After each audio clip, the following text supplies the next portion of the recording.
بسم الله الرحمن الرحيم، والصلاة والسلام على أشرف المرسلين سيدنا ونبينا محمد صلى الله عليه وسلم. اللهم لا علم لنا إلا ما علمتنا، ولا فهم لنا إلا ما فهمتنا يا رب. طلاب الصف الثاني الثانوي، تعالوا نحل مع بعض المحافظة الثالثة اللي هي محافظة الإسكندرية في فرع البحث. يلا نبدأ أول سؤال. بيقول لك قياس أكبر زاوية في المثلث أ ب ج. هو عايز أكبر زاوية. المثلث ده الأضلاع بتاعته 3 و5 و7. طبعا أكبر الزوايا يعني بتقابل أكبر الأضلاع. يعني أنا لو رسمت لك مثلث هنا اهوت، والمثلث ده هوت اسمه أ ب ج، تمام كده. تعال أعمل لك بلون تاني، أ شرطة وباء شرطة وج شرطة. وليكن ده أ يبقى اللي قصاده أ شرطة، ده ج يبقى اللي قصاده ج شرطة، ده باء يبقى اللي قصاده باء شرطة، تمام كده. بيقول لك 3 و4 و5. وليكن ده هو ب3، وده هو ب5 آسف، وده هو بكام؟ ب7. طب فين أكبر الأضلاع؟ هي السبعة. يبقى بتقابل أكبر الزوايا، يعني أكنه عايز الجتا أ، تمام كده؟ أو افرض أي افتراض أنت عايزه. طيب تمام. طب هو عايز أكبر الزوايا، خلاص. طب ما احنا عارفين قانون معلومية التلات أضلاع. جتا أ بتساوي، قول لي كده، ب شرطة تربيع زائد ج شرطة تربيع ناقص أ شرطة تربيع على 2 ب شرطة ج شرطة. يبقى جتا أ بتساوي، يلا، ب شرطة تربيع اللي هي 25 زائد ج شرطة تربيع اللي هي 9 ناقص أ شرطة تربيع اللي هي 49 على 2 في ب شرطة 5 ج شرطة 3. هتحسب الحسبة ديت هتطلع معاك سالب نص. يبقى اللي ظهر في الآخر إن جتا أ بتساوي سالب نص. خد بالك احنا في مثلث أولا، ماشي، وما ينفعش اعدي ال 180. الجتا سالبه في ربعين، الربع الثاني والربع الثالث. مرفوض الربع الثالث. الربع الثالث بيبقى 180 زائد ده، اذا كان اصلا المثلث اخره 180 يبقى انت في الربع الثاني بس. الربع الثاني اللي هو بيبقى 180 ناقص، اعمل بقى شيفت قوسين نص، هتطلع لك 60 في 180 ناقص 60 بكام؟ ب 120. ولو عملت على طول شيفت قوسين سالب نص هتطلع معاك برضو كام؟ 120. واحنا في مثلث، والمثلث ما ينفعش يعدي الكام؟ ال 180. يلا هات اللي بعدها. اللي بعدها بيقول لك ايه بقى؟ هنجيب القلم. بيقول لك مجال الدالة، دالة س بتساوي جذر 1 ناقص س. ده جذر تربيعي ولا تكعيبي؟ تربيعي. يبقى تربيعي ما تحت الجذر أكبر من أو يساوي صفر. يلا ما تحت الجذر 1 ناقص س أكبر من أو يساوي صفر. يا تودي سالب س يا تودي الواحد. تعال نودي سالب س. يبقى 1 والعلامة زي ما هي، سالب س هتروح بموجب س. انطق بقى من عند الس كده، س أصغر من أو تساوي 1.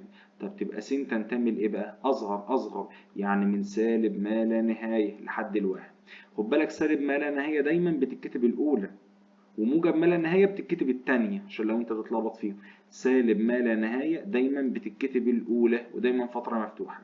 موجب ما لا نهاية دايما بتتكتب التانية ودايما فترة مفتوحة. طب اشمعنى؟ لأن في الفترات بكتب الرقم الصغير الأول وبعدين الكبير.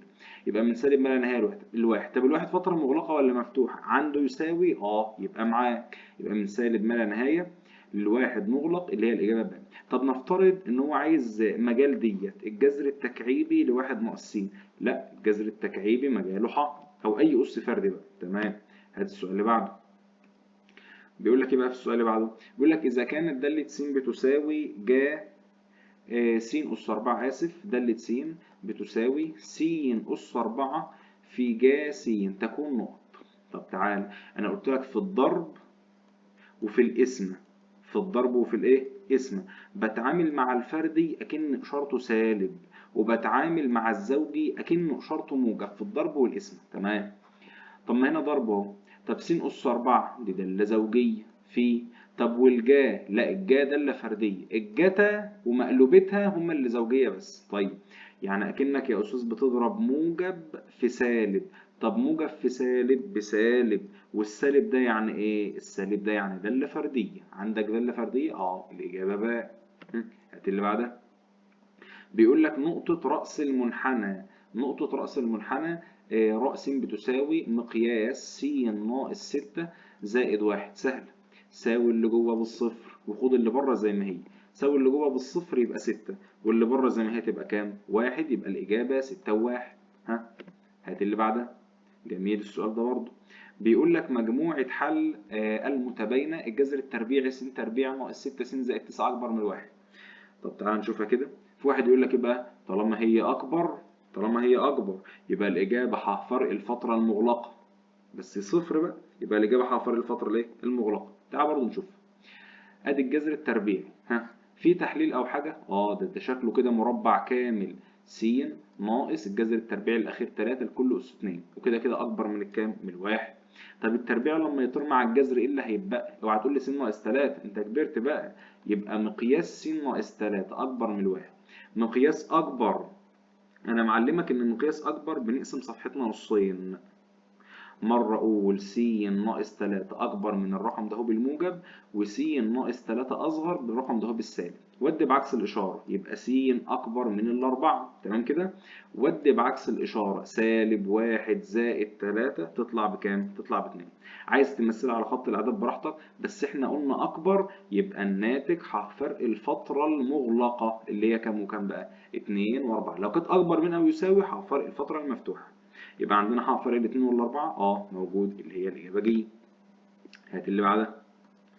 بيقول لك ايه في اللي بعدها؟ بيقول لك دالة س بتساوي 5 أس س، فإن قيمة س التي تحقق العلاقة دالة س زائد 1 زائد دالة س ناقص 1 بتساوي 26. هنعوض.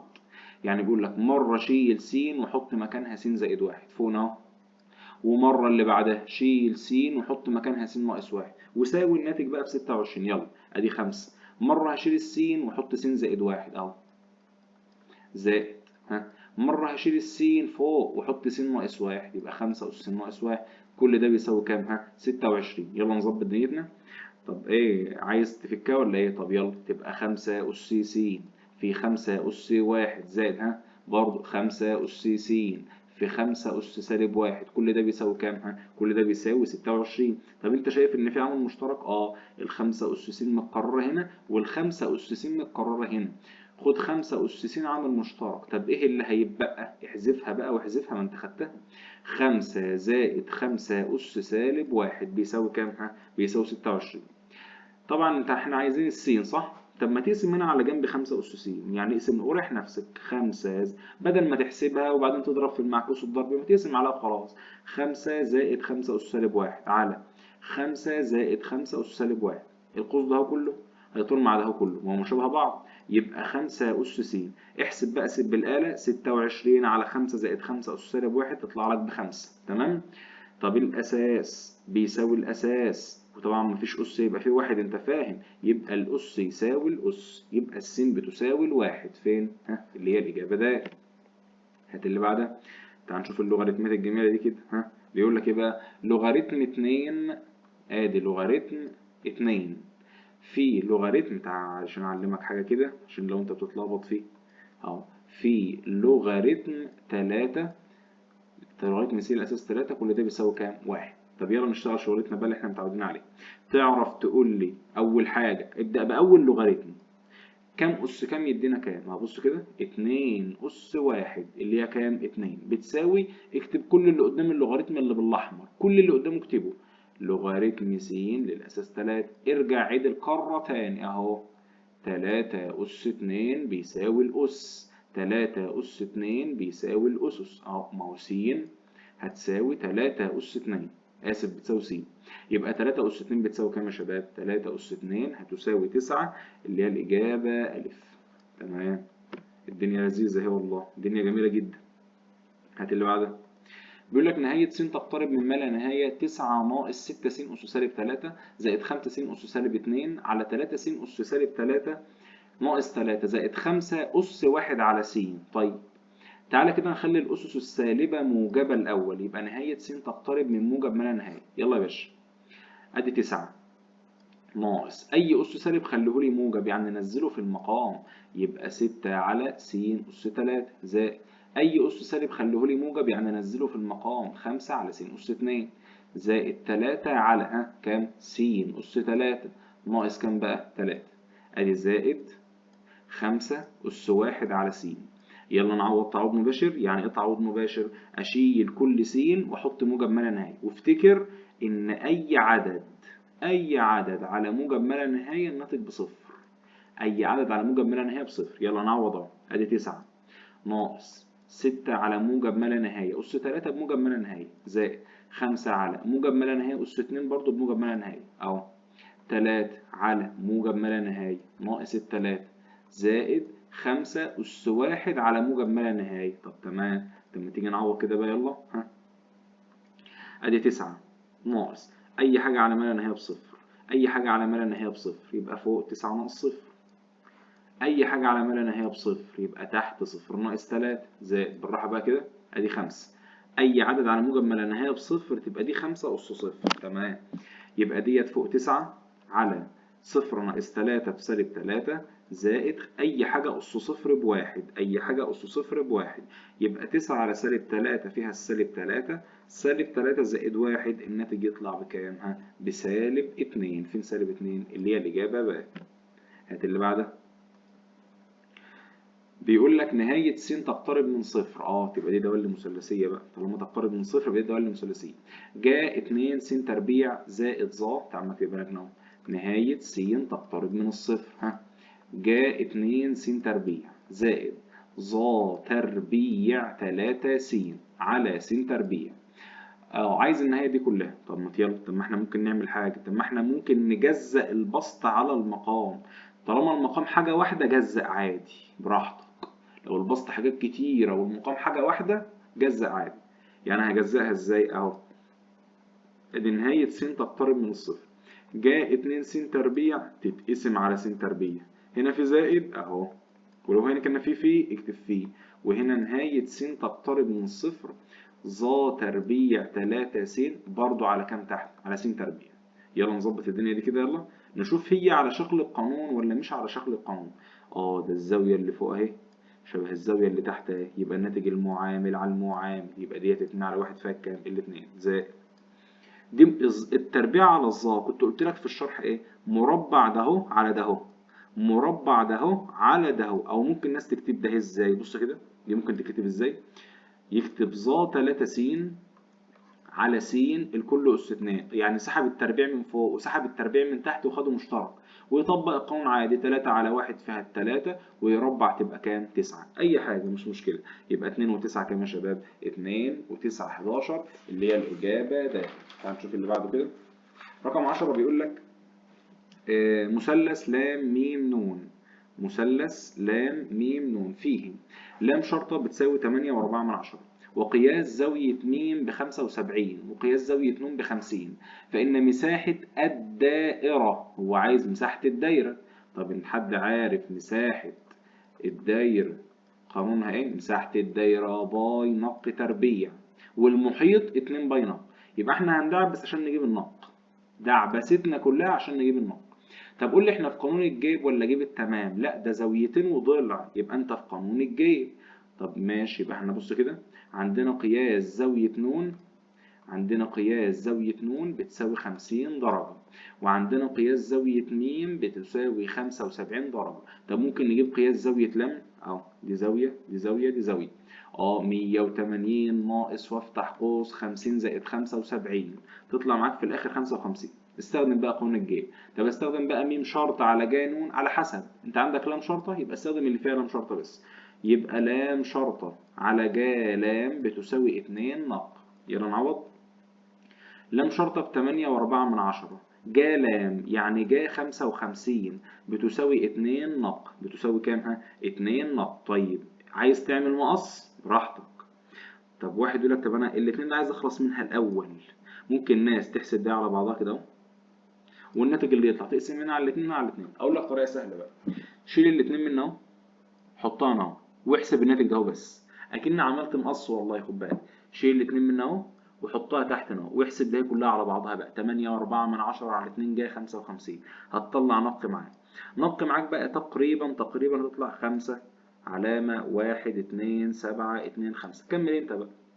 طيب عايزين مساحة الدايرة اهو، يبقى مساحة الدائرة بتساوي الباي، اكتبها على الآلة الحاسبة شيفت واكس أس 10، شيفت واكس أس 10 نق تربيعه.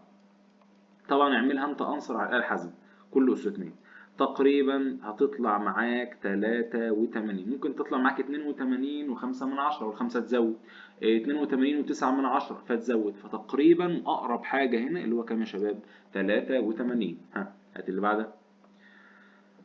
بيقول لك ايه بقى هنا؟ بيقول لك اذا كان نق هو طول نص قطر الدائره الخارجه عن المثلث، فان ص شرط على 2 ج ص. عماله تتكرر كتير على فكره، ما انت عارف ان في قانون الجيب ص شرط على ج ص بتساوي 2 نق.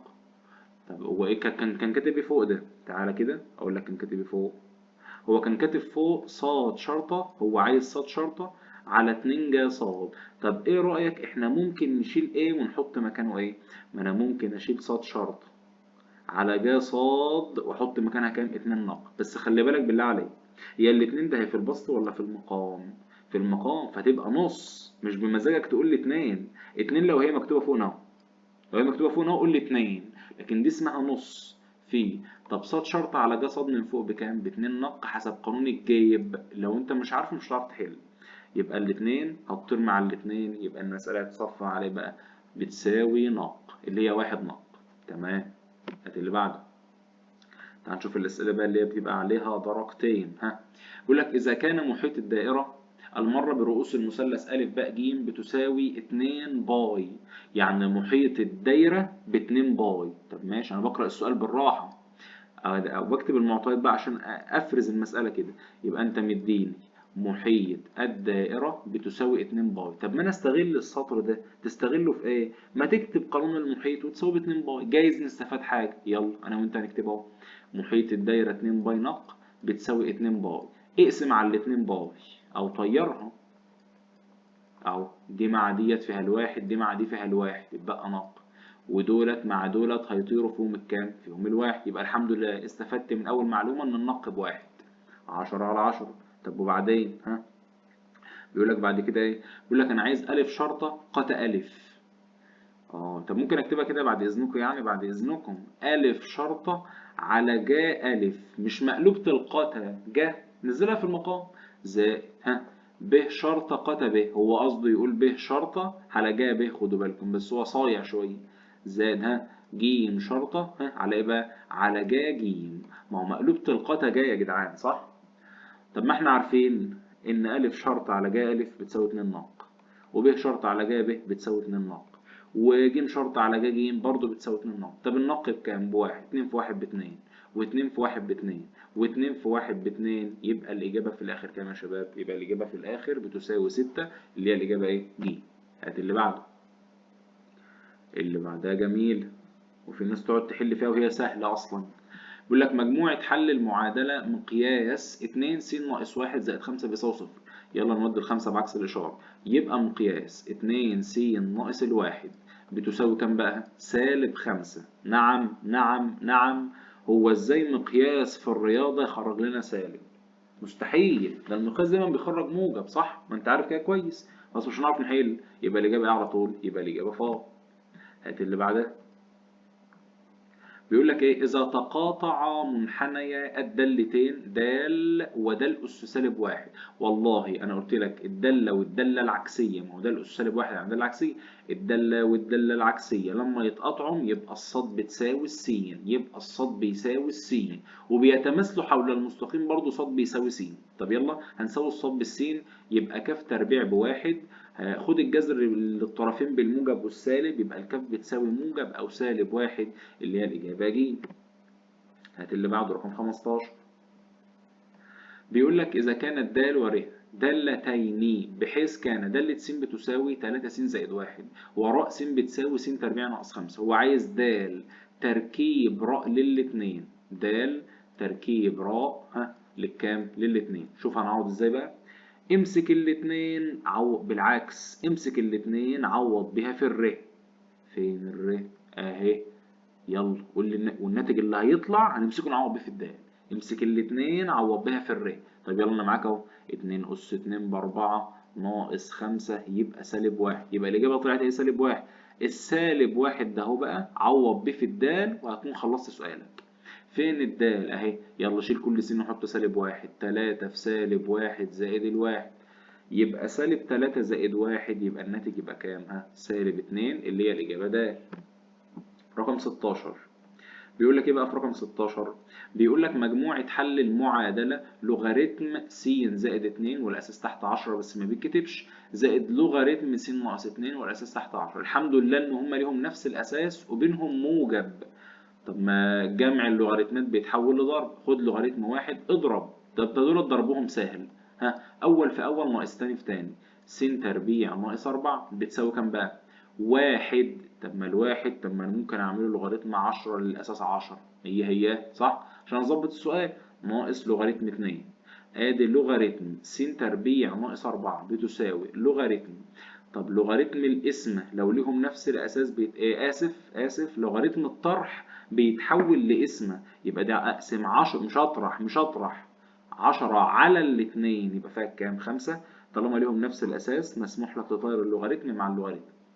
يلا ساوي بقى اللي بقى، يبقى س تربيع ناقص 4 ب5، يبقى س تربيع بتساوي 9. بالموجب والسالب يبقى السين يا إما ب3 أو السين بسالب 3. اوعى تقولي 3 وسالب 3، اهدى اما نعوض. التلاتة لو عوضنا بيها هنا مفيش مشكلة، 3 زائد 2 تدينا رقم بالموجب، والتلاتة لو عوضنا بيها هنا مفيش مشكلة، 3 ناقص 2 تدينا رقم بالموجب برضه. طب لو عوضت بسالب 3، لو عوضت بسالب 3، سالب 3 زائد 2 بسالب 1، مستحيل المستحيلات، ما ينفعش. يبقى بس مش كل حاجة بترفضها، جايز في رقم جايز السالب ينفع في المسائل. يبقى السالب 3 ما نفعتش، يبقى التلاتة بس هي اللي هتنفع. اللوغاريتم لازم اللي يكون قدامه ينتمي لحاء الموجب. تمام. هات اللي بعده. بيقول لك ايه بقى في السؤال اللي بعده؟ بيقول لك نهاية س تقترب من -1، س أس 15 ناقص 1 على س زائد الواحد. طب تعالى كده، ادي نهاية. بيقول لك بتساوي نهاية س تقترب من ك، س أس 5 ناقص ك أس 5 على س أس 3 ناقص ك أس 3. طب ما تيجي نحل كل واحدة لوحدها كده، ممكن أحسب ده والناتج اللي يطلع أساويه باللي بعدها. يبقى نهاية س أس 15 هنا الس تقترب من كام؟ من -1، وأدي ال 15. هو ممكن أعمل ديت -1 أس 15 ولا غلط؟ ما هي. طيب تمام. طب واللي بعدها؟ أدي س، هتعمل إيه بقى؟ الموجب واحد ده ممكن أعمله سالب في -1، صح ولا إيه يا جدعان؟ أيوه صح، تمام مظبوط كده. طيب وبعدين هتستنتجها إزاي بقى؟ يلا على شكل القانون أهو، 15 على 1 فيها الكام؟ فيها ال 15، صح كده؟ طيب ونثبت الأساس -1 ونطرح الأسس، 15 ناقص 1 يديك كام؟ يديك 14. تمام مظبوط ومية مية. طب ما لو جينا حسبنا ديت الأس الزاوي كده كده هيضيع الإشارة السالب، يبقى الناتج هنا كام؟ 15. بص بقى كده، يبقى أنا ممكن أقول له بقى دلوقتي، يبقى نهاية س تقترب من ك س أس 5 ناقص ك أس 5 على س أس 3 ناقص ك أس كام بقى؟ ك أس 3. كل ده بيساوي 15، صح كده؟ على شكل القانون 5 على 3 في، وثبت الأساس واطرح الأسس، 5 ناقص 3 2. كل ده بيساوي كام؟ 15. عايز أتخلص من 5 على 3، اضرب في مقلوبها هنا واضرب في مقلوبها هنا، هيطيروا مع دولت وهيطيروا مع دولت، يبقى ك أس 2 بيتساوي. اضرب بقى 15 في 3 على 5 هتطلع ب9. خد الجذر للطرفين بالموجب والسالب، يبقى الكاف بكام؟ الكاف بموجب أو -3. تمام كده؟ تمام. هات اللي بعده. رقم 18. بيقول لك ايه بقى في رقم 18؟ بيقول لك نهاية س تقترب من الستة، س ناقص 5. تعالى بقى كده، نهاية س تقترب من الستة لإيه بقى؟ س ناقص 5 لكل أس ك ناقص 1 على س ناقص الستة. هو قال لك كل ده بيساوي كام؟ 7. عارف التعديل اللي هنعمله ولا مش عارف؟ طب تمام، تعالى نفتكر كده. هنا س ناقص كام؟ 5، فلازم ده هيكون س ناقص 5. أطرح من هنا 5 وأطرح من هنا 5، بقت بقى إيه؟ نهاية س ناقص 5 تقترب من كام بقى؟ من 1. يلا بقى يا باشا، تعالى نظبطها ونحطها هنا وجنبها أهو. تعال، ادي نهاية س ناقص 5 تقترب من 1. يلا فوق بقى هيبقى كام؟ س ناقص 5 الكل أس ك ناقص ممكن أعمل دهوت 1 أس ك برضه، هي. طب المقام يا أستاذ، قلت لك انقل البسط هو تحت، هيبقى هيبقى س ناقص 5 كل أس 1 بقى ناقص واحد الكل أس واحد. ما هي هياها ليه بقى؟ سالب 5 ناقص واحد هتديك سالب 6. هو قال لك كل ده بيساوي 7. طبق قانون كاف على الواحد فيها الكاف، وثبت الأساس واحد، واطرح الأسس كاف ناقص واحد بكاف ناقص واحد بتساوي كام؟ 7. واحد أس أي حاجة بواحد، واحد أس أي حاجة بواحد، خلاص واحد أس أي حاجة في الدنيا بواحد. يبقى الكاف بتساوي كام على طول بقى؟ يبقى الكاف بتساوي 7 اللي هي الإجابة ألف. يلا نخش بقى في الأسئلة المقالية. المحافظة لذيذة هي والله وجميلة. ها، بيقول لك إذا كانت دالة س بتساوي 3 س تربيع زائد ج س ناقص 2 عندما س إيه بقى؟ عندما س أكبر من الاتنين، و16 لما الس بتساوي 2، و2 س ناقص ه لما الس أصغر من الاتنين. طب واحدة واحدة. الله على الكلمة ده اهي، متصلة عند س بتساوي 2.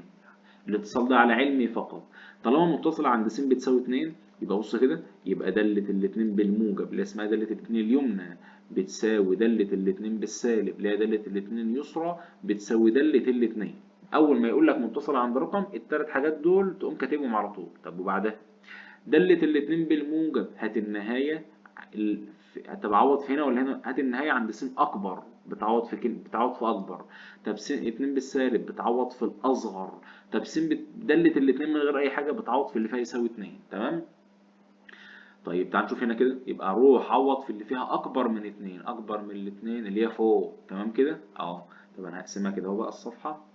كده كده التلاتة قد بعض، التلاتة قد بعض. طيب طب تعال نجيب ده الأول. دالة الاتنين ده بكام؟ عوض في اللي فيها يساوي. ده إذا كان اللي فيها يساوي بكام؟ ب16، خلاص تبقى دي ب16. يبقى خد بالك ناتج ده هو برضه هيبقى 16 وناتج ده هو برضه هيبقى 16، ما هو بيساوي بعض بقى. يلا هدي كده، هيبقى 3. عوض في اللي فيها أكبر فوق خالص. 3 في 2 أس 2 زائد ج في 2 ناقص 2 كل ده بيساوي كام؟ 16. 2 أس 2 ب4، 3 في 4 ب12 زائد 2 في ج ب2 ج ناقص 2 بيساوي 16. ايه رأيك 12 ده اهي اقدر اطرحها من الاتنين؟ ما تسيبك من الجيم، ما هي الجيم دي ما فيش جيم تاني الا هي. ادي 2 جيم، 12 ناقص 2 ادي كده 10 بيساوي 16. ودي العشرة بسالب 10 يبقى 16 ناقص 10 ب6 على 2 وعلى 2 يبقى الجيم بتساوي 3. يبقى الجيم 3. دالة الاتنين بالسالب، فين اللي فيها أصغر؟ أصغر تحت تحت. شيل كل س وحط 2 يبقى 2 في 2 ب4 ناقص هاء كل ده بيساوي 16. ما كلهم قد بعض بقى. ها يلا ايه رأيك نودي سالب هاء وندخل ال16؟ ما انت كبرت بقى. يبقى 4 ناقص 16 بتساوي موجب هاء. انا وديت 16 جوه. 4 ناقص 16 ادي الهاء بتساوي سالب 12. ايه طلباته بقى؟ هو المفروض عايز قيمة 4 ج زائد الهاء. يبقى 4 في ج بكام؟ ب3 زائد الهاء بسالب 12. ادي الأربعة في 3 ب12 زائد سالب 12 عدده معكوسه الجمعي. يبقى الإجابة في الآخر كام؟ يبقى الإجابة صفر. متصلة ديت مهمة في كل المسائل بقى. يلا آخر سؤال معانا. بيقول لك إيه بقى في آخر سؤال؟ بيقول لك مثل بيانيا دالة س بتساوي س ناقص 2 الكل أس 3. دالة تكعيبية، تكعيبية مش تربيعية. ومن الرسم أوجد المجال والمدى وابحث الاضطراد، وعايز يعرف هي زوجية ولا فردية. طيب الدالة اهي س ناقص 2 الكل أس كام بقى؟ 3 ناقص 1. تعال نعرف يلا نقطة التماثل أهو. نقطة التماثل ساوي اللي جوه بصفر وخد اللي بره زي ما هو. لو سويت اللي جوه بصفر ووديت بعكس الإشارة يبقى 2. خد اللي بره زي ما هو يبقى كام؟ ها يبقى سالب 1. يبقى التماثل 2 وسالب 1. فين 2 وسالب 1 أهي؟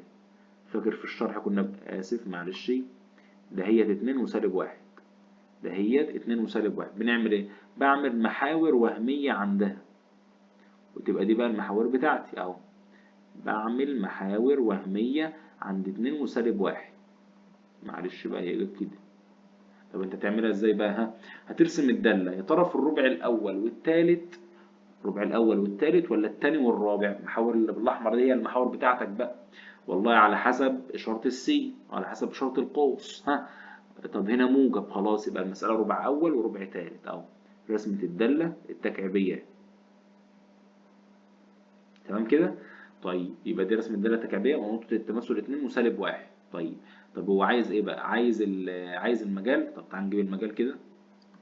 المجال. بص كده، امسك الدالة من بدايتها لنهايتها وروح للسينات. هنا هتروح عند سالب ما لا نهاية، وهنا هتروح عند موجب ما لا نهاية، يبقى المجال بيساوي ح. المدى أوطى حاجة وأعلى حاجة وروح صادات، ما هو أوطى حاجة أهو سالب ما لا نهاية وروح صادات، وأعلى حاجة أهو برضه ح. طب عايز إيه تاني؟ عايز الاضطراب. تعال ايديك الشمال ومن تحت لفوق من اهو، شوفها تزايدية ولا تناقصية؟ عمالة بتزيد بتزيد بتزيد بتزيد، كلها كلها كلها كلها، يبقى الاضطراد تزايدية على مجالها، يعني كلها تزايدية على ح. طب عايز يبحث نوعها من حيث زوجية ولا ايه؟ فردية. هو والله مش متماثلة حوالين نقطة الأصل دي، 2 وسالب 1 صح كده؟ يبقى ليست وليست، يبقى ليست زوجية وليست إيه؟ فردية. تمام كده يا شباب؟ كده خلصنا مع بعض محافظة الإسكندرية. بالتوفيق إن شاء الله، والسلام عليكم ورحمة الله وبركاته.